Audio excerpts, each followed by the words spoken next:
It's a terrible scene. They think it was caused by, at this moment, they don't know, but they think it was caused by renovation. And I hope that's the reason, renovation. All right, let's take a look at live pictures right now that are coming to us from Paris. This is the centuries-old Notre Dame Cathedral, still burning at this hour. The fire started around 6:50 p.m. Paris time, quickly engulfed the historical cathedral. And viewers all over the world have just gasped in horror as the spire collapsed onto the altar. We can show you that too. Look, just unbelievable. Officials are currently investigating this as an accident. But still tonight, horror and disbelief at what was lost during the fire. Joining me right now is historian Doug Weed, who actually, I didn't know this about you, Doug, but I learned today you've traveled to Paris every year since 1974, and you've done many a tour through that cathedral. Tell us a little bit about it, about how special it is, what it symbolizes for Catholicism, and why you go to Paris every year. Well, I would be invited as a historian to Bercy, which is the largest auditorium in Paris, and give lectures and speeches there about history. But I'd always bring my children, my grandchildren. My wife is French. We'd visit Notre Dame, and I especially would show them that arch as you go in, the opening door, because it took 100 years to build. That arch was key. And they would tell us that the craftsmen who did that work no longer exist, that craft does not exist. And those craftsmen would spend their whole life, teach their son, who would teach their son. So 3 generations, took 100 years just to build that arch. I want my kids to see that. Incredible. It's truly remarkable. Truly remarkable structure, truly remarkable work of art, of architecture. And to think that that is gone.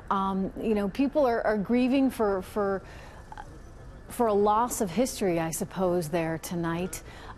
Pretty remarkable. Of course, they're investigating this. The expectation is that this is somehow tied, as you heard the president say, to a renovation that went bad. But when you think of even the art inside the church itself, Doug, what is it that we as a society are losing? Oh, yeah, it's terrible. I watched today and was heartbroken. The scene, either the picture was shown from the left bank or it was shown from the East Bridge, which is right by Tour d'Argent. To give you an idea of the history, Tour d'Argent, the restaurant was one of the oldest restaurants in the world. You still can go there. You need about a 3-month appointment before you can get in. But it's the Tower of Silver, that's where they invented silverware, overlooking Notre Dame Cathedral. They told Henry II there's a restaurant in Paris where they've minted this silverware, you can eat with it. He said, what's wrong with your fingers?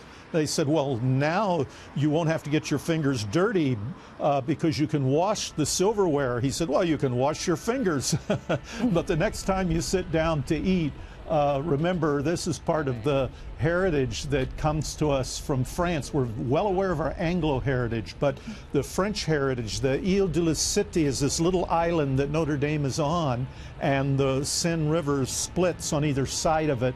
On the left bank were the leftists, on the right bank was the Louvre, the palace, and the right-wingers. That's where that political term comes from, really? Left and right. Yes. How about that? Ho Chi Minh lived in Paris. Karl Marx lived in Paris. And of course, they lived on the left bank, the leftist and the rightist. Wow. Well, it's so sad to see that. I mean, you've spent all that time there every year since 1974. I can remember when I was a teenager and I was overseas and got the chance to spend a couple days in Paris, and one of the first things I did was go to see that cathedral. So it's definitely a big loss. I never imagined I'd outlive Notre Dame at all. And I heard something very poignant from Neil Cavuto today as I was watching television. He said, we have the moment. We only really have the moment. And that struck me, to think that we could lose this. I know we'll rebuild it, But this was the place where the Emperor Napoleon took the crown off the pillow rather than the Pope and put it on his own head and crowned himself the Emperor of France. And we're losing that history. Yeah. All right. Well, thank you for sharing your thoughts, as always, Doug Weed.